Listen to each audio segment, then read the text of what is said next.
Bienvenido a esta presentación de economiaauditoría.com. Mi nombre es Ignacio Aguilar, economista, auditor de cuentas, preparador para el examen de acceso al ROAC, preparador para el registro de expertos contables.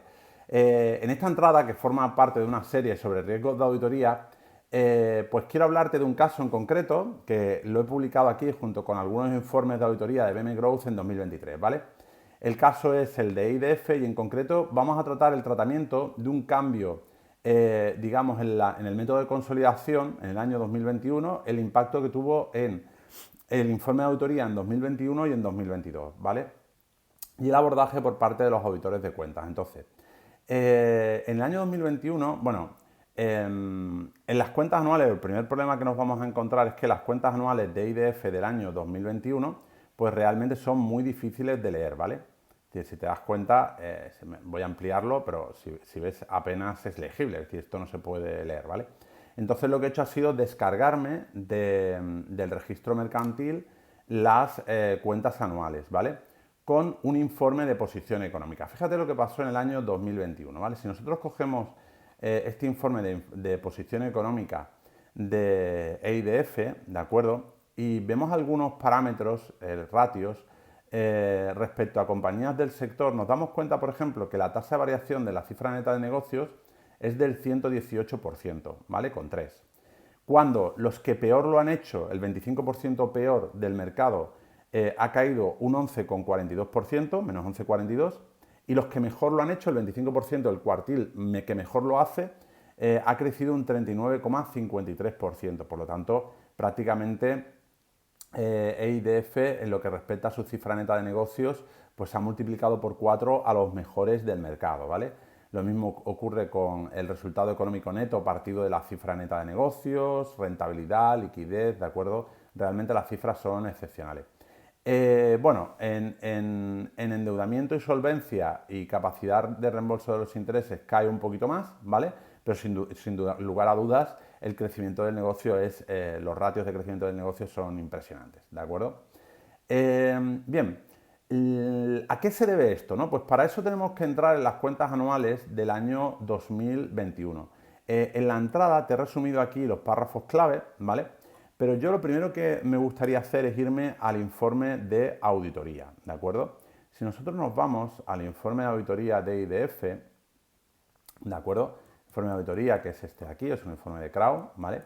Y nos vamos a las cuestiones clave de auditoría, ¿de acuerdo? A la sección cuestiones clave de auditoría, vemos que Crowe, o el auditor del año 2021, nos destaca como asuntos críticos el reconocimiento de ingresos, por orden, el reconocimiento de ingresos, transacciones con partes vinculadas y pérdida de control sobre determinadas filiales, que esto es lo que queremos ver, ¿vale? Dice que tal como se indica en la nota 1 de la memoria, aquí dice que transacciones con partes vinculadas, veamos la nota 1, 4.18 y 20, y dice tal como se indica en la nota 1 de la memoria, el grupo se dedica a la construcción, instalación y explotación y mantenimiento de todo tipo de instalaciones de energía solar fotovoltaica y otras fuentes de energía, así como la realización de estudios y proyectos para las mismas.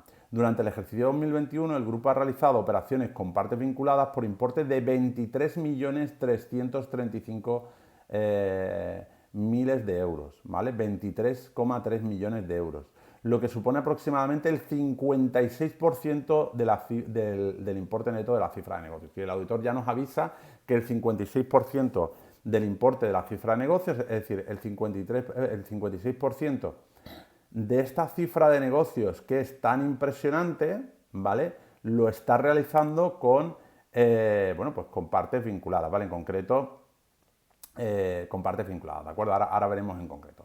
Y luego también nos explica que debemos mirar, porque hay pérdida de control de determinadas filiales y que debemos mirarlo en la nota 1.3, ¿de acuerdo? Dice, tal y como se menciona en la nota 1.3 de la memoria consolidada junta, durante el ejercicio 2021 el grupo ha realizado diferentes operaciones, ahora lo vamos a ver en la memoria, ¿vale?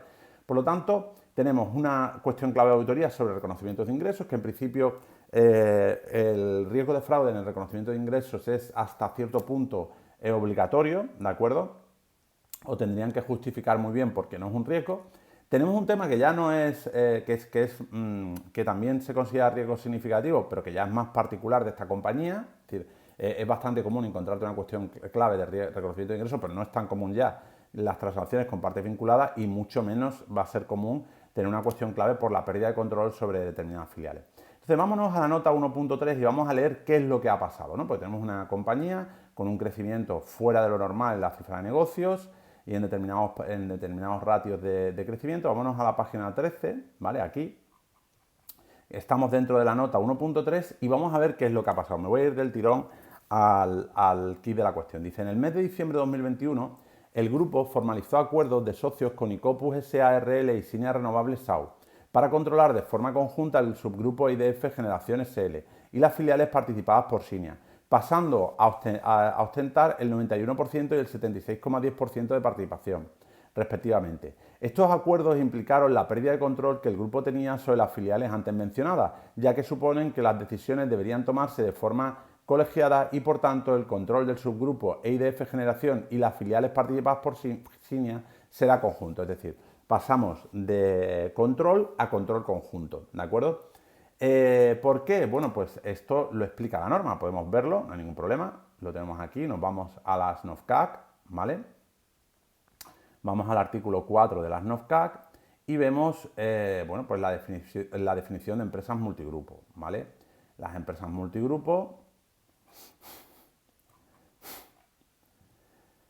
Dice, se entiende que existe control conjunto sobre otra sociedad cuando, además de participar en el capital, existe un acuerdo estatutario contractual en virtud del cual las decisiones estratégicas, tanto financieras como de explotación relativas a la actividad, requieran el consentimiento unánime de todos los que ejercen el control conjunto de la sociedad. Bueno, en principio parece que esto es así, ¿no? Que hay un acuerdo de socios por los cuales socios que participan en el negocio pues se requiere el acuerdo unánime de estos socios para poder tomar determinadas decisiones estratégicas, ¿de acuerdo? Por tanto, habría que analizar los acuerdos de socios, habría que verlo, pero en principio no parece muy loco lo que están proponiendo aquí de cambiar de control a control conjunto. Y por tanto, se pasa de lo que sería el método de integración global, en el cual se produce la eliminación de las operaciones intercompañía, al método de puesta en equivalencia, en el cual las operaciones intercompañía prevalecen, es decir, van a aparecer, cuando tú consolidas por el método de puesta en equivalencia, existe lo que se llama el principio de la unidad que informa, que está en el artículo 15 de las NOFCAC, con lo cual solamente vas a registrar las operaciones que se producen con terceros fuera del grupo y vas a eliminar los resultados y vas a eliminar las operaciones de ventas y compras internas que se producen. Se eliminan las operaciones en contra de compañía y los resultados que se producen. Solo reconoce resultados con fuera del grupo, es decir, lo que te está diciendo aquí que el 56% de las ventas que van a aparecer en el año 2021 son ventas que se han producido dentro del grupo en situaciones que ya no son de independencia mutua, ¿vale? Esto evidentemente es un riesgo de auditoría, ¿de acuerdo? Si nosotros nos vamos a la pregunta 253 del instituto, que explica cuáles son los riesgos significativos, pues tenemos que los RIM asociados a transacciones significativas con partes vinculadas, requerimiento 18 de la NIAED 550, se consideran riesgos significativos. Por lo tanto, estamos ante un riesgo significativo al que hay que dar respuesta de riesgos significativos, ¿vale? La respuesta a los riesgos significativos es específica y por lo tanto puede cambiar de un auditor a otro. Veremos la respuesta que le ha dado, o no nos vamos a parar mucho a ver la respuesta que le ha dado el auditor en 2021, que leyó los contratos, estudió bien que todo fuese de acuerdo a la norma, sobre todo se preocupó de lo que vamos a ver ahora, que es de la divulgación de la información, pero veremos también la respuesta que se le dio en el año 2022, ¿vale? Teniendo en cuenta las particularidades de ese año en el que tenemos que ver algunas cosas, ¿vale? También veremos una entrevista con Juan Ramón Rayo, de un inversor que se llama José Ruiz de Alda. Dice, al tener la sociedad dominante una pérdida de control de estas sociedades, ha procedido a realizar un cambio en el método de consolidación desde la integración global, usado hasta el momento, a integración por el método de puesta en equivalencia. El resumen de los principales impactos contables reflejados en los estados financieros consolidados es el siguiente, dice, baja de todos los activos y pasivos del subgrupo IDF Generación y filiales del grupo Cinia, por valor en activos netos, es decir, activo menos pasivo, de 2.607.000 y 1.450.000 respectivamente. Reconocimiento de la inversión conservada en IDF Generación en las sociedades participadas de Cinia a su valor razonable a fecha de pérdida de control por 3.802.000 y 1.103. Evidentemente tenemos que reconocer las participaciones por puesta en equivalencia, que es un método en el que no se eliminan las inversiones intercompañías, sino que lo que se hace es actualizar el valor de la participación en función de los cambios en el patrimonio neto de las participadas, ¿vale? Como consecuencia de la pérdida de control, estas operaciones han generado un beneficio por importe total de 1,5 millones de euros, 1,621 millones de euros correspondientes al subgrupo IDG de Generación y 7.000 euros a las filiales del Grupo Cinia. Pero además nos dice que como consecuencia de la pérdida de control se realizan las transacciones intragrupo ajustadas hasta la fecha de pérdida de control. En concreto, se han contabilizado ventas en los segmentos de generación y autoconsumo y PPA por valor de 16,8 millones de euros y 7,5 millones de euros. Si nosotros, además luego aquí, bueno, pues te lo detallan aún más, ¿no? 15 más 7 estaríamos hablando y en resultado un impacto de 4,6 millones. 16 más, con 8 más 7,5 pues serían 23, 24,2, ¿vale? Entonces si yo ahora subo a la cuenta de pérdidas y ganancias, pues ya veo perfectamente, ¿vale? Veo perfectamente que a ver, que llega a la cuenta de pérdidas y ganancias, vale. Veo que este incremento de 2021 a 2020 en la cifra de negocios se debe al efecto contable de la desconsolidación de este grupo de IDF Energía y las filiales del Grupo Cinia, que es de 24,2 millones y la diferencia aquí pues prácticamente es de 22 millones y pico, ¿vale? Por lo tanto, veo que efectivamente ahí está la clave en el importe dentro de la cifra de negocios y veo también que dentro del incremento brutal del resultado, pues tengo que tener en cuenta los 4,2 millones también de efecto que ha tenido este tema, ¿vale?